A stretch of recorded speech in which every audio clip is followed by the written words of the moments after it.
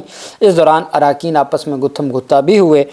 ترمیمی بل میں لکھا گیا ہے کہ جو پریکٹس اینڈ پروسیجر ہے کہ اگر ممکن ہو تو آرٹیکل 184 کی شق 3 کے تحت آئینی بینچ کے دیے گئے فیصلے کے خلاف لارجر آئینی بینچ میں 30 روز میں اپیل ہو سکے گی۔ پریکٹس اینڈ پروسیجر ترمیمی بل کا اطلاق 26ویں یعنی ترمیم سے پہلے لاگو ہوگا، اور پریکٹس اینڈ پروسیجر قانون میں 7A اور 7B کی شقوں کو شامل کیا گیا۔ ہر کیس اپیل کو فرسٹ آؤٹ کی بنیاد پر سنا جائے گا۔ قانون میں نئی شق 7B کو بھی شامل کیا گیا ہے۔ سپریم کورٹ میں ہر مقدمے، معاملے یا اپیل کی سماعت ریکارڈ ہوگی اور باضابطہ نقل بھی تیار کی جائے گی۔ ریکارڈنگ اور نقول عوام کے لیے دستیاب ہوں گی۔ 50 روپے فی صفحہ فیس کی رقم ادائیگی پر عدالتی کارروائی کی تصدیق شدہ کاپی عدالتی کارروائی کے لیے استعمال ہو سکے گی۔ ترمیمی بل میں کہا گیا کہ آرٹیکل 191A کے تحت ہر کیس، اپیل اور نظر ثانی درخواست 3 رکنی کمیٹی طے کرے گی۔ کمیٹی میں chief justice of Pakistan senior جج منصور علی شاہ اور جو منیب اختر کی جگہ پہ اب جو آئینی عدالت کا سربراہ ہوگا، آئینی بینچ کا سربراہ، وہ تیسرا ممبر ہوگا۔ مطلب منیب اختر کو نکال کے آئینی بینچ کے سربراہ، آئینی جو بینچ کا سربراہ ہے وہ شامل کر دیا۔ آئینی بینچ کے جج نامزدگی نہ ہونے کی صورت میں committee chief justice of Pakistan اور سپریم کورٹ کے سب سے سینئر جج پر مشتمل ہوگی، صرف 2 ججز پر، تیسرا منیب اختر کو آؤٹ کر دیا۔ بل میں لکھا گیا کہ اگر چیف جسٹس آف پاکستان یا سپریم کورٹ کا سینئر ترین جج آئینی بینچ کے لیے نامزد ہو جائیں تو آئینی بینچ کے اگلے سینئر جج کمیٹی کے ممبر ہوں گے۔ اب آئینی بینچ کے اگلے سینئر جج کمیٹی کا رکن ہوگا۔ قومی اسمبلی سے منظور ہونے والے supreme court practice and procedure ترمیمی بل کے مطابق آئینی بینچز کی تشکیل سے متعلق کمیٹی میں آئینی بینچ کا رکن شامل ہوگا۔ اگر کوئی ممبر کمیٹی کا حصہ بننے سے انکار کرے گا تو چیف جسٹس سپریم کورٹ کے کسی جج یا آئینی بینچ کے کسی ممبر کو کمیٹی میں بطور رکن شامل کر سکتے ہیں۔ ترمیمی بل میں لکھا گیا کہ چیف جسٹس کی سربراہی میں کمیٹی 3 ممبران پر مشتمل ہوگی۔ چیف جسٹس سینئر جج اور آئینی بینچ کا رکن جج کمیٹی کا ممبر ہوگا۔ اچھا، اب اس میں جو دوسری اہم ترمیم کی گئی ہیں وہ سپریم کورٹ کے جو ہے introduction of the national assembly, whereas it is expedient further to amend the Supreme Court Number of Judges Act 1997 for the purpose and in manner hereinafter appearing. It is hereby enacted as follows. Short title جو title ہوگا، short title اس کا وہ ہوگا جی This Act shall be called the Supreme Court Number of Judges Amendment Act 2024. In the Supreme Court Number of Judges for Section 2, the following shall be substituted. ایک نیا section 2A بنایا گیا ہے۔ Maximum number of supreme court ججز other then chief justice, the maximum number of ججز of the supreme court of Pakistan other then the chief justice shall be up to 33، وہ 33 ہوں گے اور چیف جسٹس کو ساتھ ملا کے 34 ہو جائیں گے۔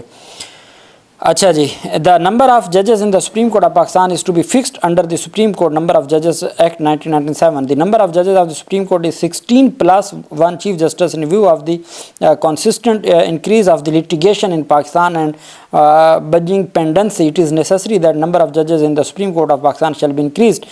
In light of the above, it is proposed to increase the number of the judges in the Supreme Court of Pakistan from 16 to 33.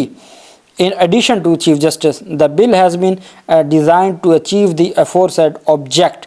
مقصد کیا ہے؟ مقصد یہ ہے جی کہ ہم نے اچیو کرنا ہے سپریم کورٹ آف پاکستان کے حوالے سے جو پینڈنسی ہے، جو مقدمات میں بہت زیادہ التوا ہے، اس کو ہم نے حاصل کرنا ہے، اور اس مقصد کے لیے ہم یہ قانون سازی کرنے جا رہے ہیں، اور کوئی مقصد نہیں ہے۔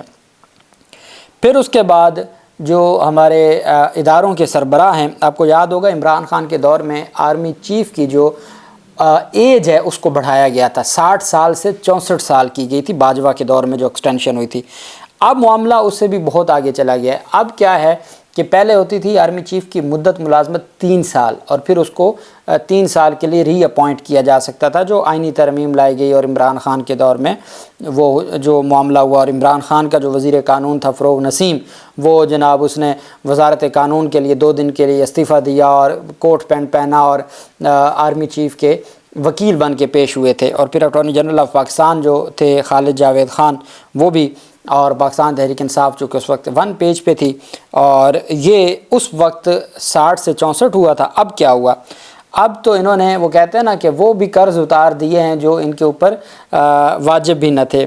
تینوں سروسز چیفز کی مدت ملازمت 3 سے بڑھا کے 5 سال، اب 5 سال مدت ملازمت ہوگی۔ میں آپ کو مثال دیتا ہوں کہ اگر 2022 میں ان کو ہمارے جو موجودہ آرمی چیف ہیں حافظ عاصم منیر، ان کی 3 سال کے لیے تو وہ 2000 اگر انہوں نے 25 تک رہنا تھا، تو اب کیا ہوگا؟ وہ 5 سال کے لیے ہوگی، ڈائریکٹ 2 سال ان کو یہاں سے بڑھ گئے، ٹھیک ہے؟ چونکہ اب 3 سال نہیں، جو بھی آرمی چیف یا نیول چیف یا ایئر فورس چیف ہے، وہ جو 3 سال کے لیے اپوائنٹ ہوا تھا وہ اب 5 سال رہے گا۔ اس کے بعد وہ مزید بھی 5 سال کے لیے ایکسٹینشن ہو سکتی ہے یا ری اپوائنٹ ہو سکتا ہے۔ مقصد یہ ہے کہ جو آرمی چیف اپوائنٹ ہوگا وہ میکسیمم 10 سال تک آرمی چیف رہ سکتا ہے، اور یا نیول چیف یا air force chief. Pakistan army act 1952، Pakistan naval act 1961 اور پاکستان ایئر فورس ایکٹ 1953 میں ترمیم کا بل منظور کیا گیا۔ خواجہ آصف نے وہ بل پیش کیا اور خواجہ آصف کی جانب سے وہ بل منظور کروایا گیا، اور بل میں کہا گیا کہ جی جو وزیر دفاع خواجہ آصف کی جانب سے تمام سروسز چیفز کی جو مدت ملازمت ہے وہ 5 سال کرنے کا بل کثرت رائے سے منظور کر لیا گیا، جس کے مطابق پاک فوج میں جنرل کی ریٹائرمنٹ کے قواعد کا اطلاق آرمی چیف پر نہیں ہوگا۔ مطلب جو جنرل کی جیسے ایک مدت ملازمت ہے اور وہ 64 سال کر دی گئی، تو اب اس کا اطلاق آرمی چیف، جب آرمی چیف بن جائے گا تو جو جنرل کے لیے رولز ہیں وہ اس پہ اپلائی نہیں ہوں گے۔ تمام سروسز چیفز کی مدت ملازمت 5 سال کرنے کا بل کثرت رائے سے منظور کر لیا گیا، جس کے مطابق پاک فوج میں جنرل کی ریٹائرمنٹ کے قواعد کا اطلاق آرمی چیف پر نہیں ہوگا۔ تعیناتی، دوبارہ تعیناتی یا ایکسٹینشن کی صورت میں آرمی چیف بطور جنرل کام کرتا رہے گا۔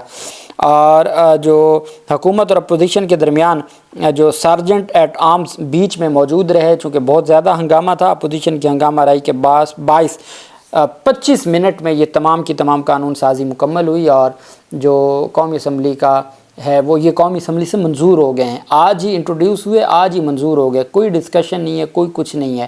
اور اب سینٹ کا اجلاس بھی جاری ہے، ہو سکتا ہے آج ہی رات کو سینٹ سے منظور ہو جائیں یا کل ہو جائیں گے، اور قومی اسمبلی کا جو اجلاس ہے وہ کل تک ملتوی کیا گیا ہے۔ اب حالات یہ ہیں کہ سپریم کورٹ آف پاکستان پہلے 26ویں آئینی ترمیم تھی، اب 26ویں آئینی ترمیم سے بہت آگے یہ معاملہ چلا گیا ہے۔ کل جوڈیشل کمیشن آف پاکستان کا اجلاس ہے، اور پہلے تو یہ تھا کہ ہم نے سسٹم کے اندر رہ کر اپنی ذمہ داریاں نبھانی ہے، اور ججز کے حوالے سے بھی آ رہا تھا، لیکن جس تیزی کے ساتھ یہ چیزوں کو تبدیل کر رہے ہیں اور پورا اسٹرکچر جو ہے سپریم کورٹ آف پاکستان کا اس کو تباہ کر دیا گیا ہے، اب اس کے بعد سپریم کورٹ آف پاکستان کا کیا کردار ہوگا، ہائی کورٹس کا کیا کردار ہوگا، یہ سپریم کورٹ آف پاکستان جانے، ہائی کورٹس آف پاکستان جانے اور پارلیمنٹ آف پاکستان جانے۔ یہ عام آدمی نے خود ہی اپنے حقوق کے لیے خود ہی جو کرنا ہے وہ خود ہی کرنا ہے۔ اس وجہ سے یہ معاملات بڑوں کے ہیں، بڑوں کو آپس میں کرنے دیں، اور ہم آرام سے بیٹھ کے دیکھیں گے۔ اللہ پاک پاکستان کا حامی و ناصر ہو۔ بہت شکریہ۔ اللہ حافظ۔ پاکستان زندہ باد۔